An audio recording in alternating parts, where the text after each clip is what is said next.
Hello good morning students. Rajeev Gurukul में आप लोग का फिर से स्वागत है स्टूडेंट्स। आज एक बेहतरीन प्रॉब्लम लेके आए हैं। ये आपका क्या करना है, सबसे पहले देखिए एक फिगर दिया गया है। The current wave form in a pure resistor of a 10 ohm is shown in given figure. Power dissipated in the resistor, मतलब पावर कितना डिसिपेटेड करेगा रजिस्टर के थ्रू में, वो आपको फाइंड आउट करना। तो आपका करंट का वैल्यू स्टूडेंट यहाँ पर नहीं दिया गया। करंट का आपका वेवफॉर्म जो दिया गया है वो आपका कुछ वेवफॉर्म फॉर्मेट में दिया गया। तो सबसे पहले पावर निकालना है, पावर का डिसिपेशन कितना होगा अक्रॉस द रजिस्टर। तो सबसे पहले बेसिकली हम लोग पावर का फॉर्मूला लिखेंगे स्टूडेंट। तो P इज इक्वल टू क्या हो जाएगा, तो P इक्वल टू हो जाएगा आपका I RMS का स्क्वायर इंटू क्या हो जाएगा R हो जाएगा। इसका मतलब स्टूडेंट आपको क्या करना होगा, पावर कैलकुलेट करने के लिए सबसे पहले इस वेवफॉर्म का आरएमएस वैल्यू को फाइंड आउट करना होगा। तो आरएमएस वैल्यू को कैसे फाइंड आउट करेंगे, तो वह देखने का कोशिश करो कि इसका आरएमएस वैल्यू हम कैसे निकालेंगे। तो अब देखो इसका आरएमएस वैल्यू को हम निकालेंगे कैसे स्टूडेंट। तो आप देखो इसका आरएमएस वैल्यू को हम कैसे फाइंड आउट करते हैं इस सिग्नल का। ये आपको वेवफॉर्म दिया गया, ये आपको वेवफॉर्म किस तरह का ट्रायंगल शेप का वेवफॉर्म है। इसका आरएमएस वैल्यू को फाइंड आउट करना है। तो इसका आरएमएस वैल्यू जो होगा स्टूडेंट वो आपका क्या होगा, ये आपका ट्रायंगल शेप है और ट्रायंगल शेप का जो आरएमएस वैल्यू होता है वो आपका कुछ इस तरह होता है। उसको हम कैसे फाइंड आउट करेंगे, देखो अब देखो आई आर एम एस का जो फॉर्मूला होगा वो आपका क्या हो जाएगा, रूट ओवर और क्या हो जाएगा 1/T2 माइनस क्या हो जाएगा T1 इंटीग्रेशन T1 से क्या होगा आपका T2 और फंक्शन आई टी का क्या हो जाएगा स्क्वायर और क्या हो जाएगा dt हो जाएगा। ठीक है, अब यहाँ पर ये फॉर्मूला आपका क्या होता है, आरएमएस का फॉर्मूला होता है। सबसे पहले हम आई टी का इक्वेशन को फाइंड आउट करेंगे। तो आई टी का वैल्यू क्या होगा, तो ये आपका प्रॉब्लम का फॉर्मूला हो गया, बट आई टी हमको फर्स्ट केस में आई टी निकालना है। तो सबसे पहले देखो स्टूडेंट ये आपका क्या होगा, तो यदि ये 3 है तो ये आपका हाइट क्या होगा 3 और ये कॉमा क्या होगा 9 होगा, क्योंकि x कोऑर्डिनेट आपका 3 है और y कोऑर्डिनेट आपका 9 है और यहाँ पर ये ओरिजिन से स्टार्ट हो रहा था, ये दोनों पॉइंट क्या होगा 0 0 होगा। तो इस वाले इक्वेशन को लिखने के लिए क्या करेंगे, 2 पॉइंट आपके पास अवेलेबल है तो 2 पॉइंट फॉर्म से इसका इक्वेशन को हम लिख सकते हैं। तो आपका एक पॉइंट क्या है 0 0 है और एक पॉइंट आपका क्या है 3 और 9 है। समझ में आ रहा बात क्या बोलना चाह रहे हैं। अब देखो आपका y एक्सिस में आपका स्टूडेंट क्या है i है, तो y एक्सिस में i है और x एक्सिस में आपका क्या है t है। समझ में आ रहा बात क्या बोलना चाह रहे, ये y एक्सिस में i है और x एक्सिस में क्या है t है। ठीक है, अब देखो 2 पॉइंट दिया जाता है तो उसका इक्वेशन को कैसे लिखते हैं, तो आप ध्यान दो y माइनस क्या होता है y1 इज इक्वल टू क्या होता है आपका y2 माइनस क्या होता है आपका y1 डिवाइडिंग बाई क्या होता है आपका x2 माइनस क्या होता है x1, ब्रैकेट लिखते हैं x माइनस क्या लिखते हैं स्टूडेंट x1 लिखते हैं। चलो अब देखो ध्यान दो, समझने का कोशिश करो। अब देखो ये y एक्सिस में क्या i है तो क्या लिखेंगे यहाँ पर i लिखेंगे, y की जगह पर i लिखेंगे, y1 के जगह पर क्या होगा, सबसे पहले ये समझने का कोशिश करो। तो y1 के जगह पर आपका क्या होगा, ये आपका y1 के जगह पर जो होगा वो आपका क्या होगा, तो वो आपका होगा it, क्योंकि y एक्सिस पर क्या है i है। तो i जो है तो समझने का कोशिश करो कि इस वैल्यू को कैसे लिखेंगे स्टूडेंट। तो ये यदि हम मान लेते हैं कि ये आपका x1 है तो ये आपका क्या होगा y1 होगा, और ये यदि आपका x2 है तो ये आपका क्या होगा y2 होगा। हम आपको समझाने के लिए लिख रहे हैं। ठीक है, अब देखो i माइनस y1 का वैल्यू 0 है, y2 का वैल्यू क्या है 9 है और y1 का वैल्यू क्या है 0 है। उसके बाद x2 का वैल्यू क्या है 3 है और x1 का वैल्यू क्या है 0 है। अब x minus x1, x axis पर क्या t है तो हम लोग स्टूडेंट t लिखेंगे और x1 का वैल्यू जो है 0 है तो ये 0 लिखेंगे। तो i इज इक्वल टू क्या हो जाएगा 9/3 और क्या हो जाएगा t हो जाएगा, इसको कैंसिल करेंगे तो क्या हो जाएगा 3। तो i का जो वैल्यू हो जाएगा स्टूडेंट वो क्या हो जाएगा 3t हो जाएगा। यहाँ तक आपको समझ में आ रहा है कि i का वैल्यू हम कैसे निकालें। 2 पॉइंट दिया गया है तो 2 पॉइंट से इस इक्वेशन लिख लिए, तो ये इक्वेशन जो होगा i इक्वल टू क्या हो जाएगा स्टूडेंट 3t हो जाएगा। इसका जो इक्वेशन होगा i इक्वल टू क्या होगा 3 होगा। 2 पॉइंट दिया गया तो 2 पॉइंट फॉर्म से हम लोग इसका इक्वेशन लिख लिए, i इक्वल टू क्या होगा 3t होगा। चलो i का वैल्यू निकल चुका है, यहाँ तक आपको समझ में आ चुका है। अब हम क्या करेंगे स्टूडेंट, आगे की ओर अप्रोच लेंगे कि आगे का प्रॉब्लम का सॉल्विंग क्या होगा।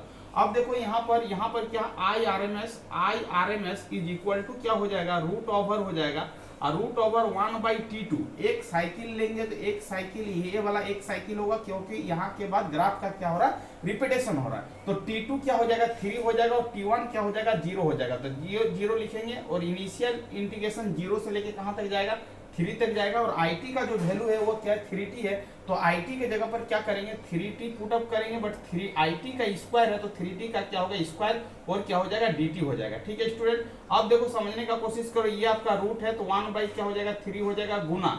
अब देखो इसको क्या करेंगे, 0 करेंगे, ये आपका क्या होगा, 3 होगा और 3T का स्क्वायर मतलब 9T का क्या हो जाएगा, स्क्वायर और क्या हो जाएगा, DT हो जाएगा। अब देखो स्टूडेंट, स्क्वायर को हटाने के लिए यहाँ पर हम क्या कर रहे हैं, आई आर एम एस है। ठीक है, तो यहाँ पर क्या लिख सकते हैं, आई आर एम एस का होल स्क्वायर कर रहे हैं, स्क्वायर को भी हटा दे रहे हैं। ठीक है, स्क्वायर रूट को ये हटा देंगे तो ये 9 हो जाएगा और टी स्क्वायर का इंटीग्रेशन करेंगे तो टी के पावर 3 बटा कितना हो जाएगा, 3 हो जाएगा। ये आपका 3 होगा स्टूडेंट, ये आपका 0 होगा। अब 3 को बाहर कर लेंगे तो ये हो जाएगा 3 जा 9 हो जाएगा। यहाँ पर 9 ऊपर में है, लिख लेंगे। यहाँ पर क्या होगा, टी के पावर 3 हो जाएगा, अपर लिमिट 3 हो जाएगा, लोअर लिमिट 0 हो जाएगा। ये 9 कैंसिल हो गया। अपर लिमिट 3 है तो 3 का पावर के पुट करेंगे, 3 का पावर 3 और 0 को पावर क्या होगा, 3 होगा। इसको सॉल्व करेंगे तो क्या हो जाएगा, 27 आ जाएगा स्टूडेंट। इसका मतलब I R M S square is equal to कितना आ गया आपका, I R M S square is equal to कितना आ गया, 27 आ गया। तो आई आर एम एस कितना हो जाएगा, रूट ओवर 27 आ जाएगा। इसका मतलब आई आर एम एस का वैल्यू कितना आ गया स्टूडेंट, रूट ओवर 27 आ गया। तो आई आर एम एस निकल जाने के बाद आप पावर को कैलकुलेशन करेंगे कि मेरा पावर को कैसे फाइंड आउट करेंगे। अब देखो स्टूडेंट, हम पावर को कैलकुलेट कर रहे हैं यहाँ पर। तो पावर का फॉर्मूला क्या होता है आप बताओ, आई आर एम एस का स्क्वायर गुना क्या होता है, आर होता है। आई आर एम एस का वैल्यू कितना निकला है, रूट 27 निकला है। रूट 27 का स्क्वायर करेंगे गुना आर। आर का वैल्यू कितना दिया गया है, यहाँ पर प्रॉब्लम में दिया गया है 10। इसका मतलब यहाँ पर लिखेंगे 10। इसका मतलब स्टूडेंट क्या हो जाएगा, power is equal to root 27 का स्क्वायर करेंगे तो 27 गुना क्या हो जाएगा, 10 हो जाएगा। इसका मतलब स्टूडेंट इसका मल्टीप्लिकेशन करेंगे तो क्या हो जाएगा, 270 वाट आ जाएगा। मतलब इस प्रॉब्लम का जो आंसर होगा वो क्या होगा, 270 वाट होगा। इसका मतलब है कि इसका आंसर क्या होगा स्टूडेंट, डी होगा। तो इस तरह का यदि वेवफॉर्म दिया जाए, वेवफॉर्म का पावर निकालने के लिए बोला जाए तो सबसे पहले देखना है कि क्या क्या चीज गिवन है। तो यहाँ पर आर आपका गिवन है, आई आपका गिवन नहीं है, बट आई का ग्राफ दिया गया। इससे हम लोग आरएमएस वैल्यू को कैलकुलेट करेंगे। आरएमएस का जो फॉर्मूला होता है root over 1/T2 minus T1 integration T1 से लेके T2 आई स्क्वायर टी और क्या होता है, dt होता है स्टूडेंट। अब देखो स्टूडेंट, अब समझने का कोशिश करो कि हमने क्या किया, 2 पॉइंट से हम लोग 2 पॉइंट फॉर्म से हम लोग कोऑर्डिनेट ज्योमेट्री का कॉन्सेप्ट लगा के I is equal to 3t consider किए। अब देखो यहाँ पर y एक्सिस में आपका i है तो y की जगह पर i लिखेंगे, y1 और x1 का वैल्यू 0 0 है तो y1 के जगह पर 0 रखेंगे, x1 के जगह पर 0 रखेंगे। x एक्सिस पर t है तो t रखेंगे। y2 माइनस y1, y2 क्या है आपका 3 है, 3 माइनस 0 हो जाएगा dividing by x2 minus x1, 3 minus 0 हो जाएगा। 9 माइनस 0 डिवाइडिंग बाई 3 माइनस 0। इसको सॉल्व करेंगे तो it का वैल्यू क्या होगा, 3t होगा। आरएमएस का फॉर्मूला जो होता है वो क्या होता है, आई स्क्वायर टी होता है। IT का वैल्यू 3t आया तो इसका मतलब स्क्वायर करेंगे तो 9t स्क्वायर आ जाएगा। ये आपका 1/T2 माइनस क्या होता है, T1 होता है। T2 का वैल्यू जो होगा ये 3 है और T1 का वैल्यू क्या होगा, 0 होगा। इस वैल्यू को यहाँ पर पुटअप करेंगे स्टूडेंट, इंटीग्रेशन का प्रॉपर्टी लगाएंगे, इंटीग्रेशन करेंगे, आपका आएगा रूट 27 आएगा।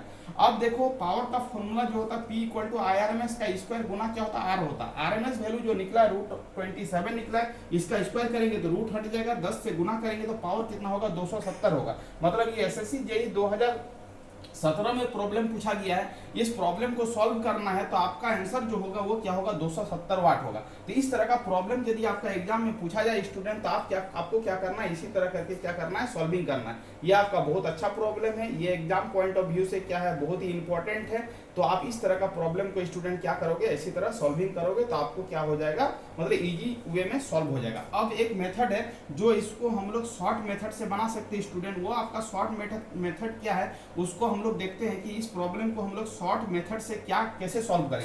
ये आपका प्रोसेस बाय प्रोसेस है, स्टेप से बनाएं, बट इसको हम लोग शॉर्ट से बना सकते हैं। इतना भी नहीं करेंगे तो मेरा आंसर यही आएगा। आप ध्यान दो, शॉर्ट टेक्निक को ध्यान दो, बट शॉर्ट टेक्निक बनाने से पहले थोड़ा सा कुछ बेसिक कॉन्सेप्ट आना जरूरी है, तभी जाके शॉर्ट कॉन्सेप्ट का इंप्लीमेंट कर पाओगे, अदरवाइज नहीं कर पाओगे। अब देखो इसको चुटकी में 1 मिनट में कैसे सॉल्व करेंगे। देखो ये तो हम लॉन्ग बता दिए, पूरा इसका डिटेल कॉन्सेप्ट बताए कि इस तरह का प्रॉब्लम को कैसे सॉल्विंग करना। बट यदि आप इसको शॉर्ट बनाना चाहते हो तो इतना कुछ नहीं करना है, हम जो बोल रहे हैं वो चीज को ध्यान दो, उसमें कुछ पॉइंट को क्या करना होगा, आपको याद करना होगा, ठीक है।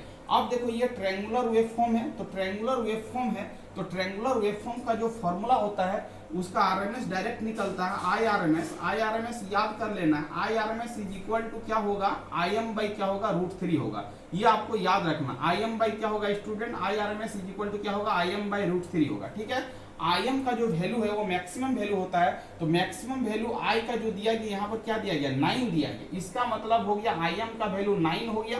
यदि इस फॉर्मूला पता है तो आप डायरेक्ट करो 9/√3 एम्पियर करो, इसका जो निकला आरएमएस वैल्यू निकला, ठीक है स्टूडेंट। आप पावर कैलकुलेशन करना है तो पावर का फॉर्मूला क्या हो जाएगा, IRMS का होल स्क्वायर गुना क्या हो जाएगा, R हो जाएगा। अब देखो समझो IRMS का वैल्यू 9/√3 आया, इसका स्क्वायर करो, चलो ठीक है, गुना 10 करो, ठीक है, 9 का स्क्वायर करोगे। अब देखो इसको क्या लिख सकते हैं, 9 का स्क्वायर लिख सकते हैं, इसको क्या लिख सकते हैं, √3 का स्क्वायर लिख सकते हैं। आप जानते हो गुना 10 करोगे, 9 का स्क्वायर होगा तो 81 होगा, √3 का स्क्वायर होगा तो 3 होगा, इसको गुना करोगे तो 10 आएगा, इसको कैंसिल करोगे तो क्या हो जाएगा, 27 आ जाएगा।